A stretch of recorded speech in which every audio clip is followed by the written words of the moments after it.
Na nossa aula de ciência, vocês vão estar abrindo agora o livro na página 42, certo? E nós iremos estudar sobre os animais. A diversidade de animais é muito grande em nosso planeta. Eles podem se apresentar com uma ampla variedade de características, tamanhos e formas, sendo reunidos em grupos de acordo com determinadas semelhanças. Os animais podem ser agrupados, por exemplo, de acordo com o lugar onde vivem, pode ser na terra, na água ou no ar, né? O modo como se locomovem, eles andam, nadam, voam, rastejam, saltam. A cobertura do corpo, que são as escamas, pelos, penas, carapaças. Nós podemos separar os animais em dois grandes grupos. Os animais que possuem crânio e coluna vertebral, eles são chamados de vertebrados. E os que não possuem crânio nem coluna vertebral, nós chamamos eles de invertebrados. Os animais vertebrados são semelhantes por apresentarem crânio e coluna vertebral. O crânio e a coluna vertebral fazem parte do esqueleto, um conjunto de ossos responsáveis por dar sustentação ao corpo. Além disso, o esqueleto protege os órgãos internos dos animais, como os pulmões e o coração. No entanto, apesar dessas semelhanças entre os animais vertebrados, eles possuem outras características que os diferenciam, sendo dividido em 5 classes, que são os mamíferos, as aves, os répteis, os anfíbios e os peixes. Os mamíferos são animais que apresentam uma característica em comum, a presença de glândulas mamárias, órgão que é responsável pela produção de leite. Geralmente o corpo desses animais é coberto de pelos que protegem a pele e ajudam a manter o corpo aquecido. Os mamíferos habitam quase todos os lugares. A maioria vive na terra, alguns vivem na água, como as baleias, os golfinhos e as focas. Mas todos eles respiram pelos pulmões. Veja alguns mamíferos. Temos a baleia, temos nós, seres humanos, né? Temos o macaco e temos o morcego. Os morcegos são os únicos mamíferos que voam. As aves são animais que possuem o corpo coberto de penas. Apresentam um bico, um par de asas e um par de pernas. Existem espécies adaptadas aos diversos habitats do planeta.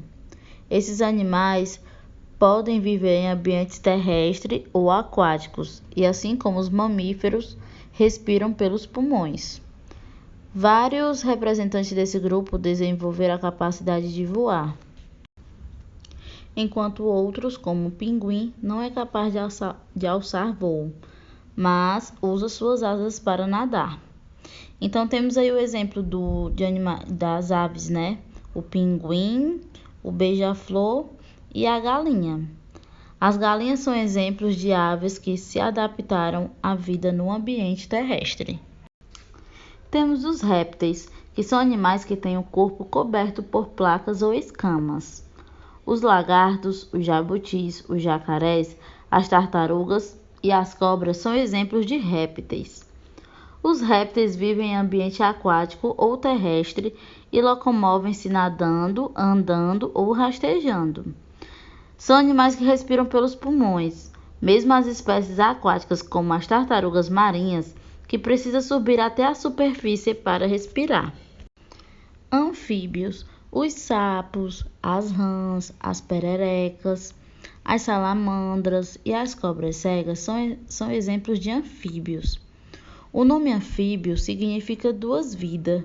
Este nome foi dado porque a maioria das espécies, quando são filhotes, vivem em ambientes aquáticos e, quando se tornam adultas, passam a viver em ambientes terrestres.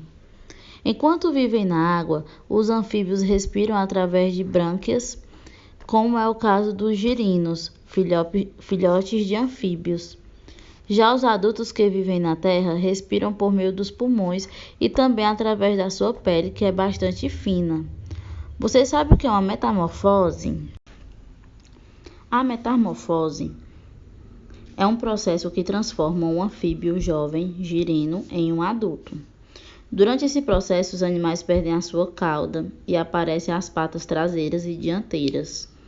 Surgem também os pulmões no lugar das brânquias, para que assim o animal possa sair da água e viver em terra firme.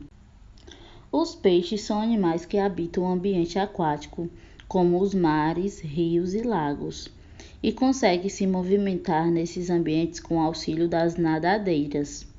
Assim como todos os animais, os peixes precisam de oxigênio para viver. A maioria das espécies o extrai diretamente da água por meio de estruturas denominadas de branquias. A piramboia é uma espécie de peixe da Amazônia que, diferentemente da maioria, também consegue captar oxigênio do ar através de um órgão que funciona semelhante aos nossos pulmões. Geralmente os peixes possuem o corpo coberto de escamas, como o tubarão desse vídeo aí, tá certo? Agora vocês vão estar respondendo as questões da página 47 até a página 49 lá do A, e também vão estar vendo o vídeo de matemática, certo? Da nossa aula de hoje. Oi, tudo bem com você? O vídeo de hoje é sobre algarismos romanos. Mas o que são algarismos romanos? Algarismos romanos é o mesmo que eu falar números romanos. Esses números foram criados pelos romanos, que foram muito espertos. Os romanos eles não criaram novos símbolos, mas sim usaram as próprias letras do alfabeto. Eles são muito utilizados para indicar capítulos de livros, horas, entre outras coisas. Hoje vou falar quais são os números romanos até 100. Vamos lá? A numeração romana utiliza 7 letras maiúsculas, que são I, V, X, L, C, D e M.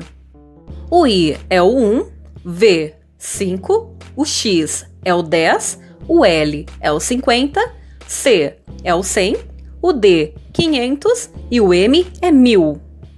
E como é que eu escrevo em algarismos romanos até o número 10? Nesse quadro, eu coloquei os números de 1 até 10. É só pausar o vídeo para você observar número por número. Os símbolos I, X, C e M podem ser repetidos de 2 a 3 vezes no máximo, e os símbolos V, L e D não podem ser repetidos. Mas e os outros números? Aqui nesse quadro temos do número 15 até o número 100. É só pausar e observar como é que escrevemos. Para que você possa entender melhor e não ficar tão confuso com tantas letras maiúsculas misturadas, vou explicar agora, tintim por tintim. 16 é igual a X, que é o 10, V, que é o 5, I, que é o 1, 16, porque 10 mais 5 mais 1 é igual a 16. 21 é igual a X mais I maiúsculo, que é igual a 10 mais 1, 21. 37 é igual a X mais V mais I, que é igual a 10 mais 5 mais 1, que é 37. 51, que é o L, mais I, 51. Para fechar, 101. C do 100 mais I maiúsculo, 1, 101. Qual a sua idade em algarismos romanos?